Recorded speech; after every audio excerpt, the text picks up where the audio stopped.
Welcome to the last week of Canuary. Now today we're going to be canning some fresh ground venison to make this a shelf-stable meat in our pantry. So come along.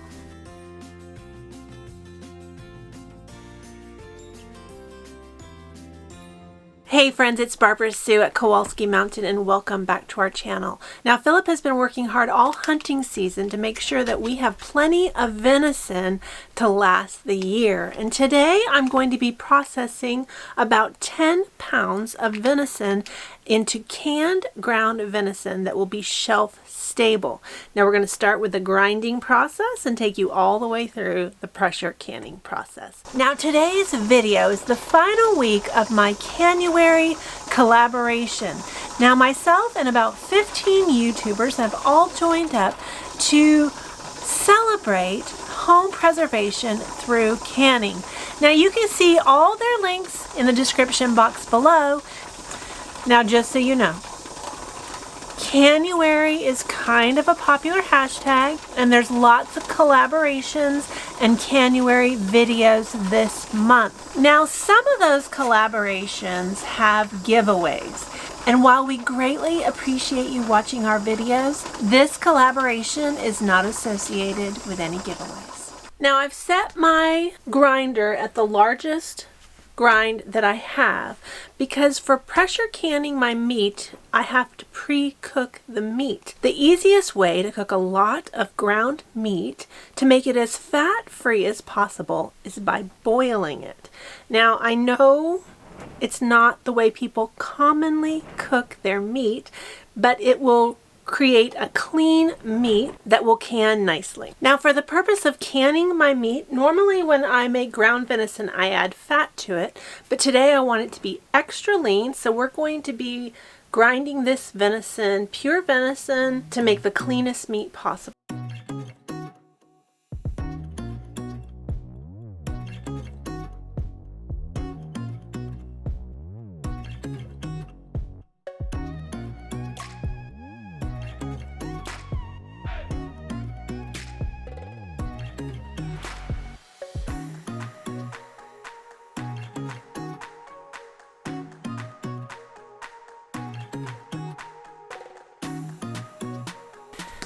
You can't get more fresh ground than this. Now this is about 10 pounds, almost 11 pounds of fresh ground venison with no added fat.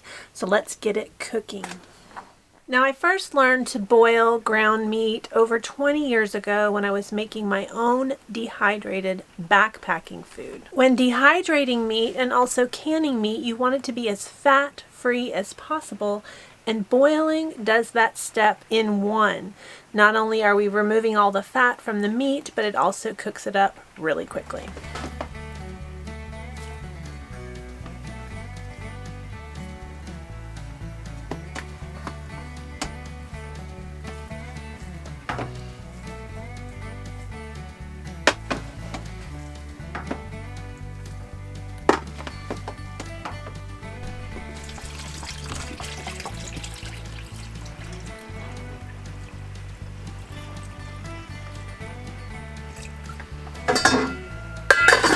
Alright, now I've got the heat on. We're going to bring this to a boil and then we will get these into the canning jars.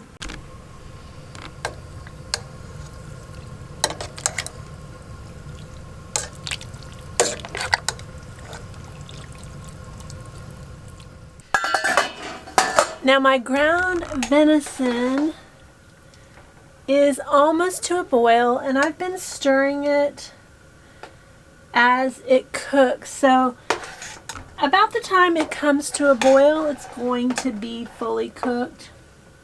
It's looking really good. There's no more signs of any pink or redness in the water, so I'm feeling pretty good about this. I'm just going to give it a little bit more time.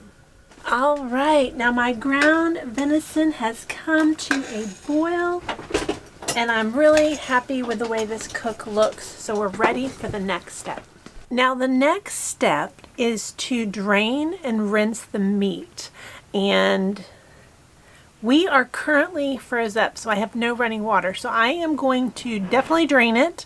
but I'm not going to do that extra rinse. If you're doing ground beef, you definitely want to do that extra rinse. I'm doing ground venison and it's a much more lean meat, and so I am going to skip it. If you are doing ground beef, you definitely do not want to skip. We want to make this as lean as possible for the canning process, so our canned meat will last as long as possible.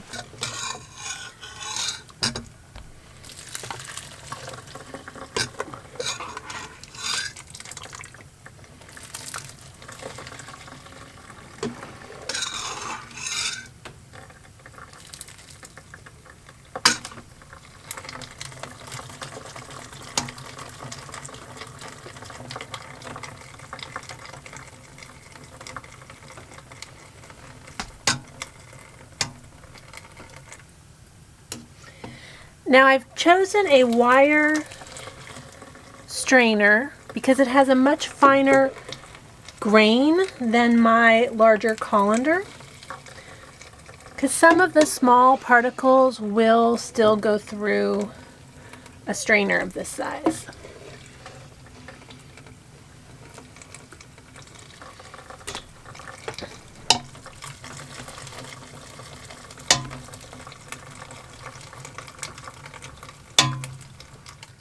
Now I know that some of you were worried about boiling the ground meat, but it comes out perfectly and it comes out super lean. Now if you're dehydrating meat or canning meat, this is how I cook it. Dehydrated ground meat is really good for backpacking and making your own ready to eat meals. And this is such a great way to make it as lean as possible.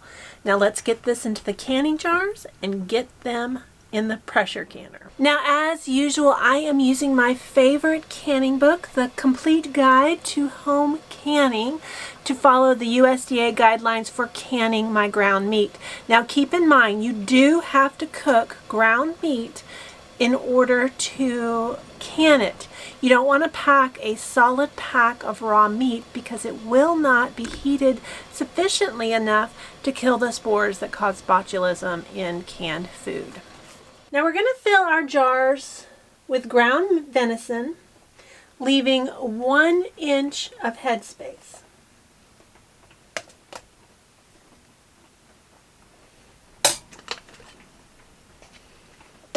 Now on average, we're going to get about a pound of meat per pint jar. Now we're going to add some salt, and I'm using Redmond's real salt today. Now for pint jars, we're going to add half a teaspoon. For quart jars, you would add a full teaspoon. And then we top up with hot water.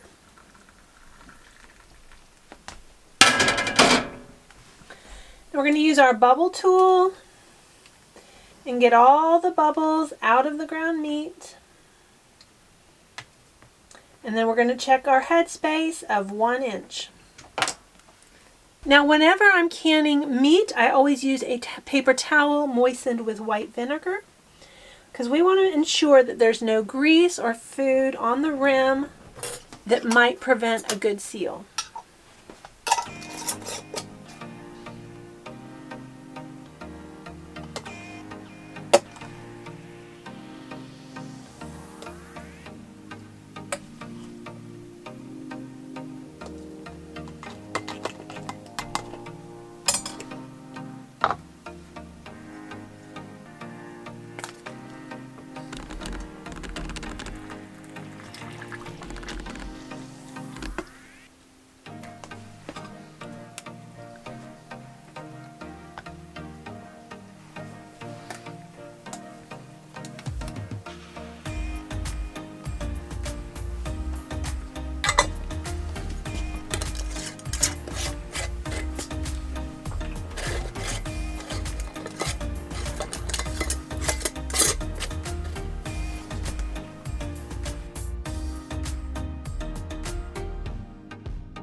My jars are full, and I actually did 2 more than I expected.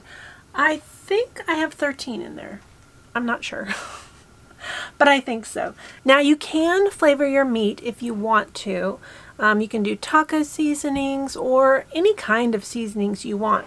Now I left it plain with the exception of the salt because I want to have the most diversity for my meat. I want to be able to do tacos. I want to be able to do spaghetti. I want to be able to do soup.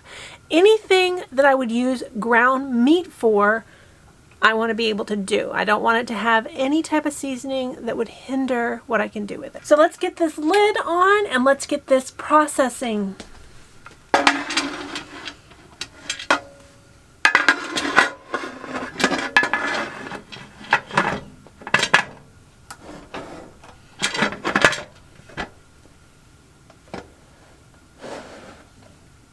Now the heat is already on my pressure canner.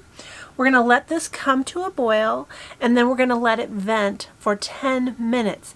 Now venting is important because that allows there to be even pressure inside of the canner without a lot of weird air pockets, just full of steam. Now once it's fully vented, I am going to add a weighted pressure regulator to my dial gauge pressure canner. This makes pressure canning so much easier. I don't have to babysit this. I don't have to sit right here and watch that pressure and make sure it doesn't fluctuate, which is a little bit harder on an electric range. Gas ranges are much easier to regulate the temperature.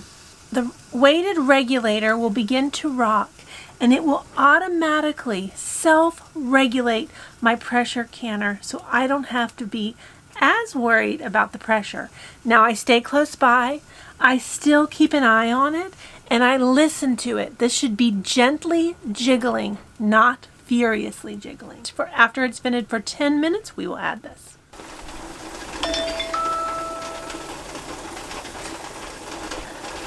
Now the canner has fully vented, so it's time to add our weighted gauge pressure regulator.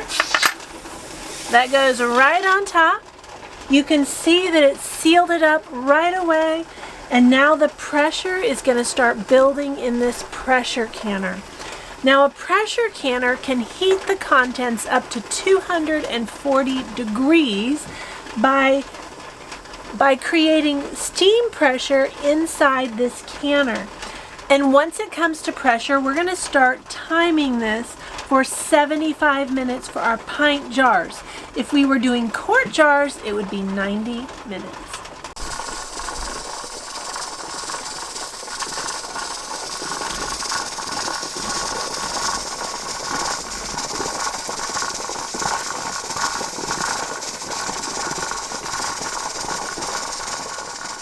It's been 24 hours since I canned this ground venison, and I have to tell you, I am so pleased with this. If you watched my last video, which I'm going to put right here, I had a lot of siphoning, and I'm not seeing that with this, so I'm super thrilled about that.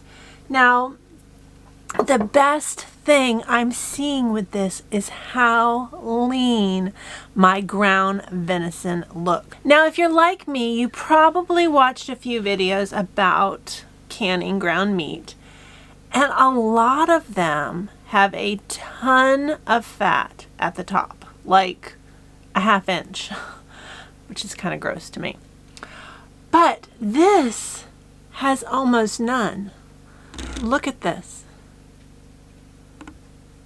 It's just a very scant amount of fat.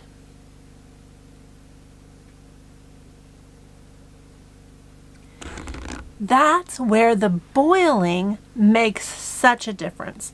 Now remember, this is ground venison. Ground beef is a fattier meat than pure ground venison. But still, boiling makes such a difference to remove all the fat from your ground meat. Now, one of the final steps in preserving your canned food is to remove the rings. Now, the rings are only used to hold on this lid while you're processing it in the pressure canner. Once processing is complete and your jars have cooled for at least 24 hours, that ring is no longer needed. Now it's really important to take it off because the ring can create a false seal, meaning this has really loosened enough to pop off, but the ring is holding it on. And anytime you find a lid in your pantry that's popped off, you need to assume that your food is not safe to eat. But the false seal, you wouldn't know, and you could eat food that was spoiled. Now that we're finished, the last step we need to do is label our jars.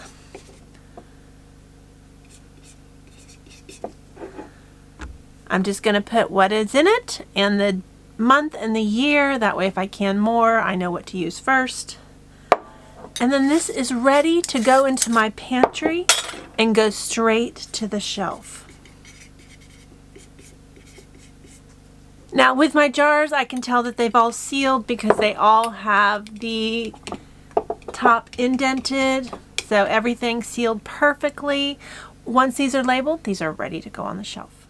As always, friends, I really appreciate you watching our videos, especially to the very end. I hope you've enjoyed CANUARY. Be sure to check out the description box to see all the links for all the channels that participated, and don't forget about the playlist that's right up here. The playlist makes it super simple. You can skim through the list, see which videos you want to watch, and watch to your little heart's content. And also I want to speak to all of the collaborators. Thank you for joining me. I couldn't have done this CANUARY collaboration without you. If you haven't hit that subscribe button yet, hit that button. We'd love for you to become a part of the Kowalski Mountain family. Thanks for watching. We'll see you next time.